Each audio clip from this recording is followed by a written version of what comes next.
Last ওভারে hat trick করে মাত্র 6 রান দিয়ে 4 রানের জয় এনে দিলেন বাংলার সাইফুদ্দিন। মাঠে নেমেই যেন আগুন ঝরালেন মোহাম্মদ সাইফুদ্দিন, তাও আবার যুক্তরাষ্ট্রের বিদেশি লিগে।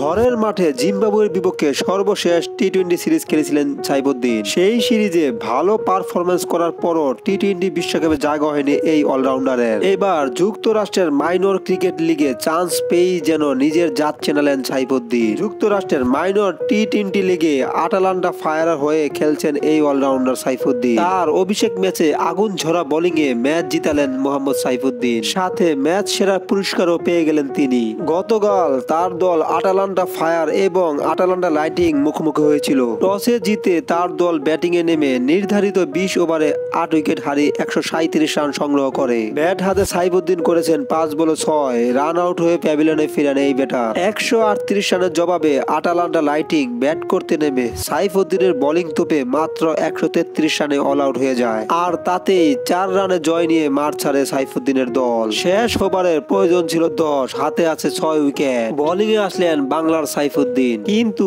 কি দেখালেন সাইফুদ্দিন। শেষ ওভারে সাইফুদ্দিন আগুন জোড়া বোলিং করে হ্যাটট্রিক উইকেট নিয়ে 6 রান দিয়ে দলকে জেতান 4 রানে। আর তাতেই অভিষেক ম্যাচে ম্যাচ সেরার পুরস্কার ওঠে তার হাতে। সাইফুদ্দিন 3 ওভার বল করে 13 রান দিয়ে তুলে নেন 4 উইকেট। সব ধরনের খেলার আপডেট পেতে অবশ্যই চ্যানেলটি সাবস্ক্রাইব করে পাশে থাকুন। ধন্যবাদ।